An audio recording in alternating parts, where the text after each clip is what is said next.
God takes responsibility for the actions of Satan. He says to Satan in Job 2:3, you incited me against him to destroy him without cause. Well, number one, you didn't destroy him, God. You didn't bring those afflictions. Satan did. Satan did those actions, but God had to give him permission. And in giving him permission, God is taking responsibility for actions he himself did not commit. Did we get that now? Now, let me give you another example where God is said to be responsible for something that Satan incited someone to do. 1 Chronicles 21, verse 1. Now, Satan stood up against Israel and moved David to number Israel. Now, let me explain the context. David started trusting in the size and number of Israel and his army instead of God. Pay attention, guys. Please focus. No side talks. I'm going to start blocking people. Okay? David started getting very comfortable with the size of Israel and the number of his army. So he was trusting in the numbers of the people and of his soldiers. He was trusting in numbers, not in God. And because of that sin in his heart, Satan, seeing that sin, then pricked David and moved David to now number how many Israelites and how many soldiers he had, which angered God and moved God to punish David. You understand what the context is? And this is another thing Satan does. Satan knows your sinful inclinations. He knows what makes you tick and what will cause you to stumble. So he knows maybe you're addicted to food, right? So he'll be constantly whispering in your ear in order to tempt you to think about the very thing that will ensnare you. Or sex. He knows. So he's whispering in your ear, constantly reminding you of the very thing that you have a hard time resisting in order to succumb to that temptation and sin against God. You with me there?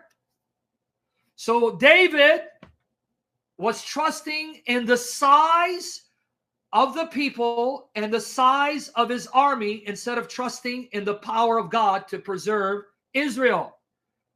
And so Satan, seeing that David was now taking comfort and solace and confidence in the size of the people as opposed to the power of God, then move David to then number them. Take a census. Hey, David, just so you can be a little more comfortable, go and take a census, see how many people there are and how many soldiers you have, so that now you can be completely assured you're safe because of your numbers. Now, 1 Chronicles 21, verse 1. Who moved Satan to do that? 1 Chronicles 21, verse 1. Okay. Now, Satan stood up against Israel and moved David to number Israel. So it's Satan, right? Hold on. 2 Samuel 24, verse 1. No, Jesus is my Lord. 1 Chronicles 21, 1. Who moved David, incited David? Satan. But 2 Samuel 24, verse 1.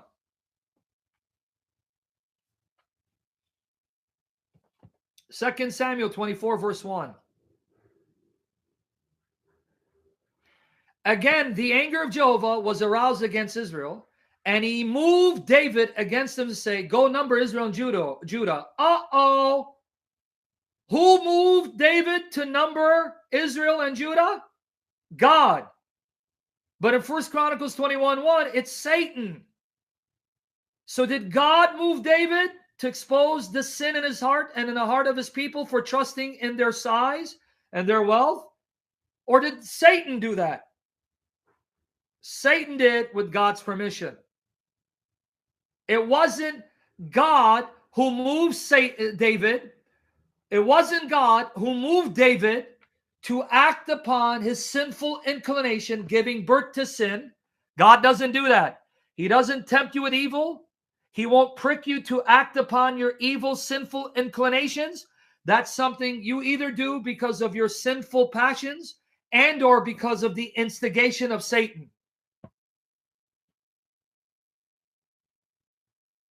So then why is 2 Samuel 24:1 saying God did it? Come on, man. The answer is simple now. Are we seeing a pattern here in Scripture?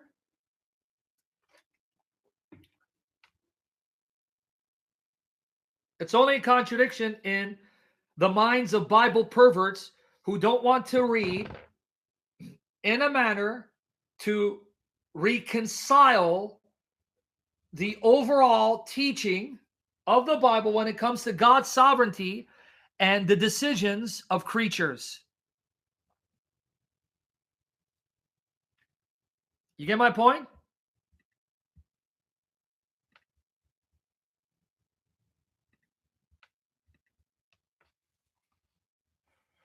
So did God move David to act upon the evil desires of his heart?